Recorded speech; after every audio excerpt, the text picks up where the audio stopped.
So today we have Lauren Smithson with us, who is the youngest coach in Dorset, and she's also the one who started her coaching journey in 2023 and who got Dorset Young Coach of the Year award in 2023, and in the same year she got ECB National Young Coach of the Year award as well, which was great. I'm just going to ask a little bit about your journey. How was your journey in coaching?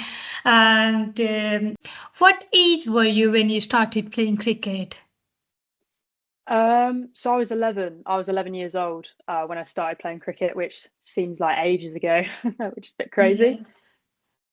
So, and how you started playing cricket? Like, it was in your school or just with your family?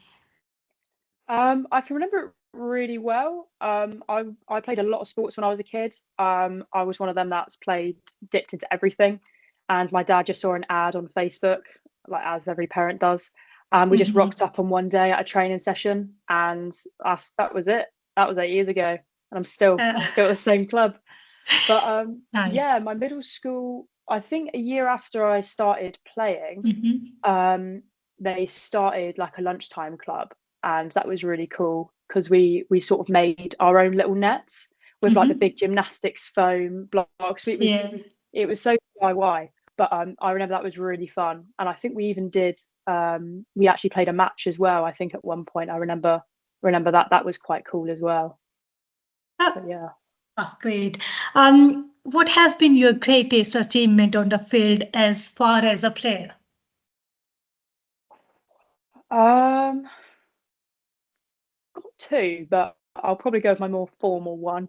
When I was younger, so I used to play for Dorset when I was younger, and I remember this one match against Berkshire. I think it was under 15s, I'm pretty sure, and I bowled 4 for 9 against Nice. Berkshire, and I remember it really could have been 5 for 9. I still remember it to this day. I bowled one ball, and it must have been about that close to the stumps, and everyone just went. And that was the match where I can just remember, out of all my childhood playing cricket and all my youth days, that's one match where I just remember it straight off the bat. Forgive the pun, but yeah, that was probably my best match, I have to say. That's great. Was there any specific person in your club who helped with your coaching or who support you when you're thinking to start coaching? I couldn't label it down to one. I think that would be cruel. Because there's so many people who've helped me along the way, and in different ways, I'd probably say. Like Trevor Smith, he's the lead youth coordinator at Verwood, and he's been the one to get me in contact with people who run the courses, get me signed up, give me all the information, and he's been there supporting me when I'm coaching. Because when I was a support coach, I would plan a lot of the session and I'd do as much as I can with it.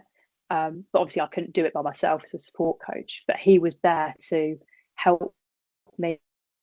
You can do it this way, you can try and do it this way, you can challenge them.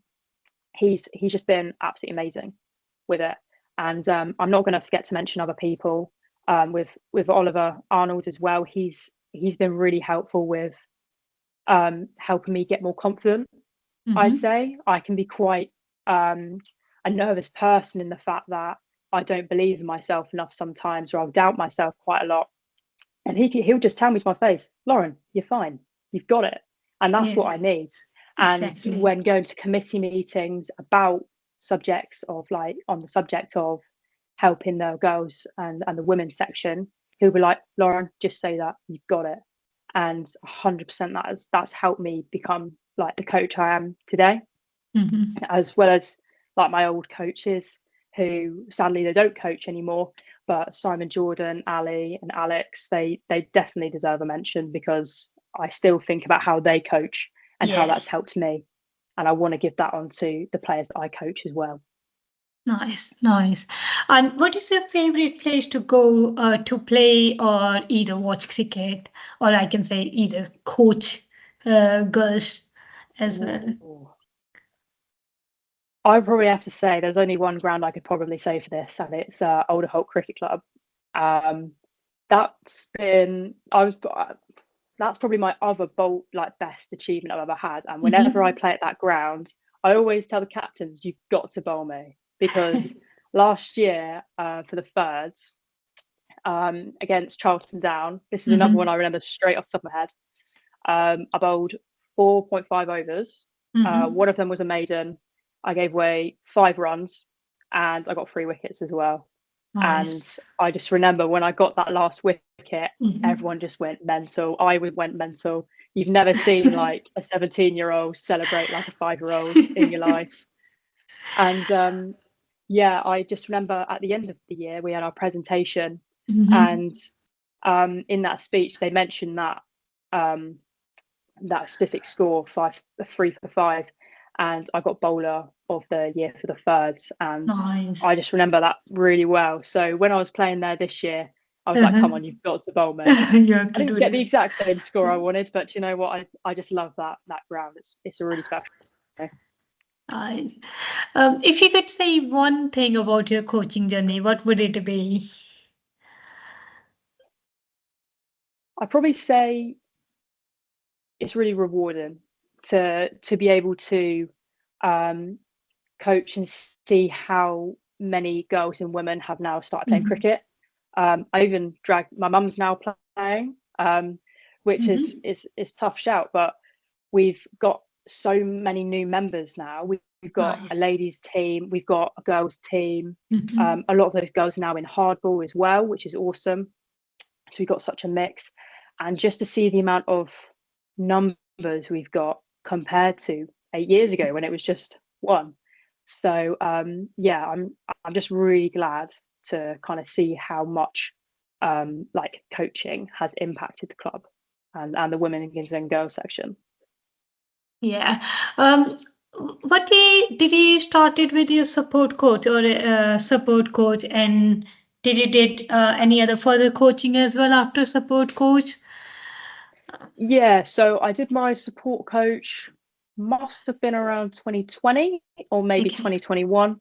And then after I won my awards at the end of 22, I went just straight into my level 2 course Nice. in January 2023, because I just had the knowledge. I was like, do you know what? Let's go straight into it.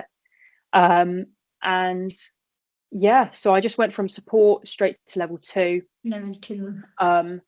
And yeah, we've been getting as many people to go through that same sort of process as we can in the club as well, to just maybe start off with a support coach, just so we've got them and they can go down the same route, just observe, help out, and then they get to gradually go up to obviously like an ECB level 1 or 2 coach as well, to help them progress too.